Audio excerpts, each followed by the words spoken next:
Alors maintenant, passons aux applications.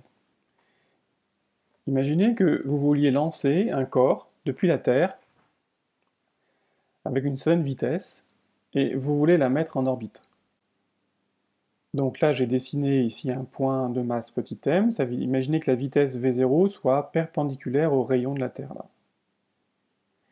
Alors vous voyez, là, j'ai un problème de chute libre, mais attention, j'ai un problème de chute libre dans un champ de gravitation qui n'est pas homogène, qui n'est pas uniforme, puisque d'une part, le champ de gravitation va dépendre de la distance, en 1 sur R2, et d'autre part, la direction de G change. À cause de la sphéricité de la Terre, la direction de G change. Donc ça ne correspond pas à ce que l'on a traité dans le chapitre sur le PFD, quand on a traité la chute libre sur Terre. Quand on a traité la chute libre sur Terre, on a lancé des corps avec des petites vitesses, et on a supposé que, compte tenu des vitesses, le corps n'était pas lancé très loin, on a supposé que la surface de la Terre était plane, on a supposé que le champ de gravitation était vertical, vous voyez, on a complètement négligé la sphéricité de la Terre, et on a complètement négligé le fait que G dépende de la distance. On comprend bien que quand on lance une balle de tennis, évidemment, on peut considérer que le champ de gravitation reste constant. Ici, on va lancer le corps à beaucoup plus grande vitesse, ce qui fait que, évidemment, je ne peux plus négliger la sphéricité de la Terre, et je ne peux plus considérer que G est constant.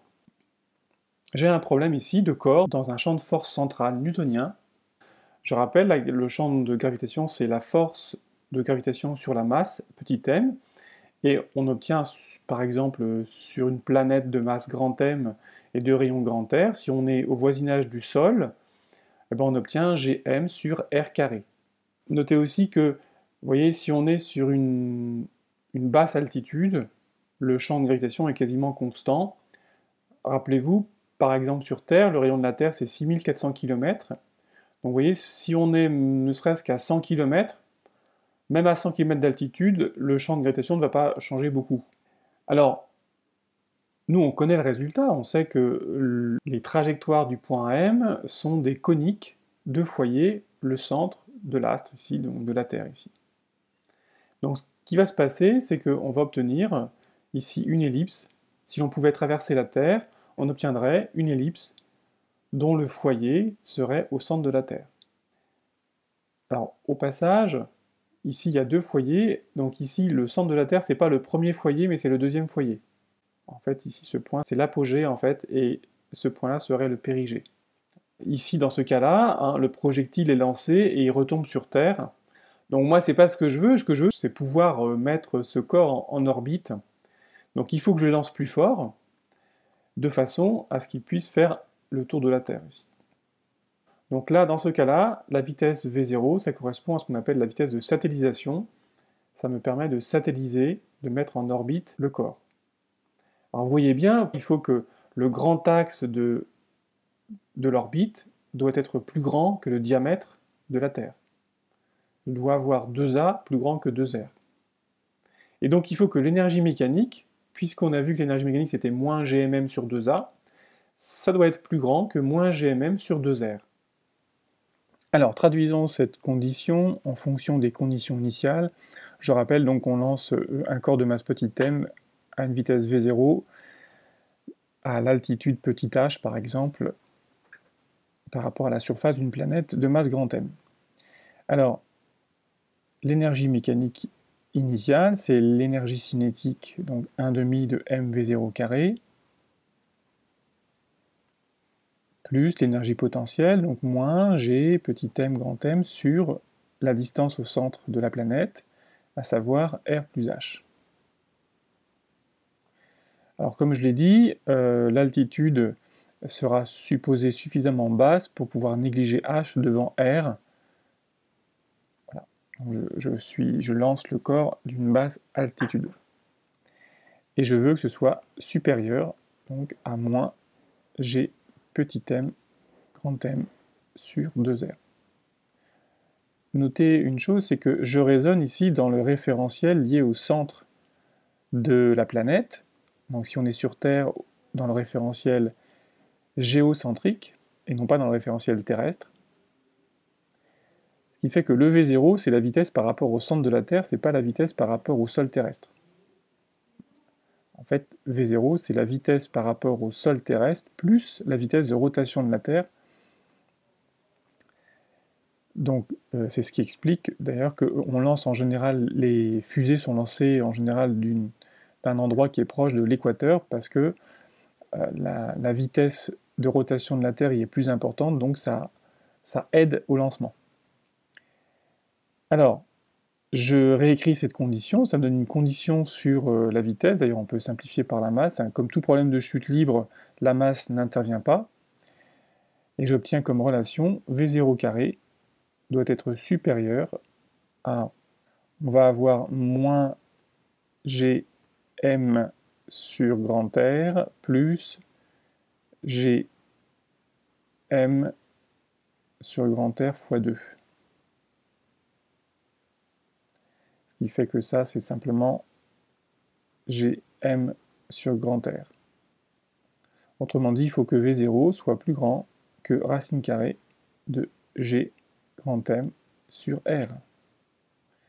Or, qu'est-ce que c'est que ça?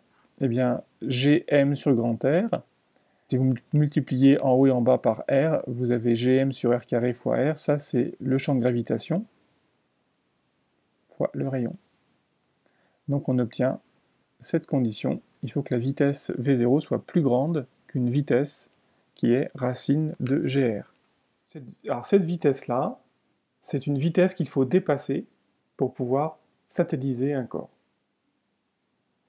Donc si vous connaissez le champ de gravitation et le rayon de l'astre, vous pouvez trouver la vitesse de satellisation.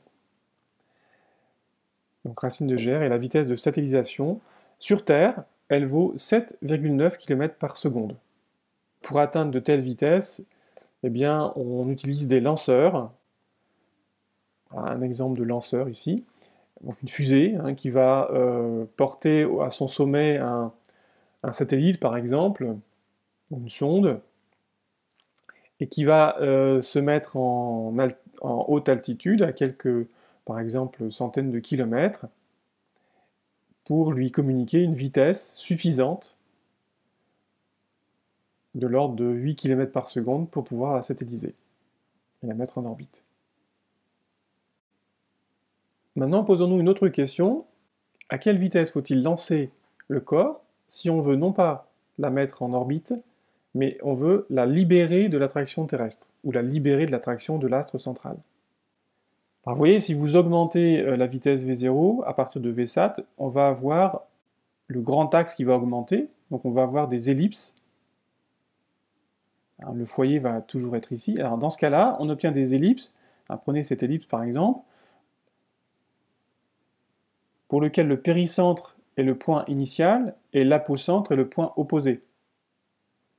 Le centre de la Terre étant toujours le foyer. Donc plus on augmente la vitesse, plus on va avoir une ellipse assez grande. Évidemment, il y a un moment où on va atteindre le régime pour lequel l'orbite n'est plus une ellipse mais une parabole. Et cette trajectoire parabolique va finalement séparer deux domaines, le domaine des états liés, des domaines des états non liés. Donc si je veux que le corps soit libéré de l'attraction de la Terre, il faut que je l'envoie au moins sur une trajectoire parabolique ou hyperbolique. Donc il faut que la vitesse soit plus grande que la vitesse que j'appelle Vlib, pour vitesse de libération, qui correspond à la trajectoire parabolique. Alors c'est facile à obtenir, il suffit d'écrire que pour une parabole, l'énergie mécanique vaut 0. Dans ce cas-là, vous obtenez 1/2 de mv0 carré, qui est l'énergie cinétique initiale, moins g grand M petit m sur R, qui est l'énergie potentielle initiale. Encore une fois, je néglige l'altitude ici devant le rayon de la Terre. Je suppose que le point M est en gros à la surface de la Terre. Et je dis que ça vaut 0. J'obtiens alors une vitesse qui s'écrit simplement racine carrée de 2g grand M sur R, ce qui est égal à racine carrée de 2 fois le champ de gravitation fois grand R. Et vous retrouvez en fait ici racine de GR, c'est la vitesse de satellisation. Donc on trouve que la vitesse de libération, c'est simplement racine de 2 fois la vitesse de satellisation. Cette relation, elle est valable pour toutes les planètes, sur tous les astres. la vitesse de libération, c'est racine de 2 fois la vitesse de satellisation, quel que soit l'astre. Alors, pour la Terre, on avait une vitesse de satellisation de 7,9 km par seconde. La vitesse de libération est plus grande, elle est donc de 11,2 km par seconde. Si on veut, par exemple, lancer un corps pour faire de l'exploration interplanétaire, comme les sondes Voyager qu'on a lancées dans les années 70, eh bien, il faut forcément les lancer avec une vitesse plus grande que 11,2 km par seconde. Alors, une application de cette vitesse de libération, c'est l'étude des trous noirs. Si la vitesse de libération dépasse la vitesse de la lumière, ça veut dire que pour se libérer de l'astre, il faut une vitesse plus grande que c, mais c'est pas possible ça. Rien ne peut aller plus vite que la vitesse de la lumière dans le vide. Donc si vous trouvez Veli plus grand que c, ça signifie que rien, ni même la lumière, ne peut s'échapper de l'astre. Dans ce cas-là, on parle de trou noir.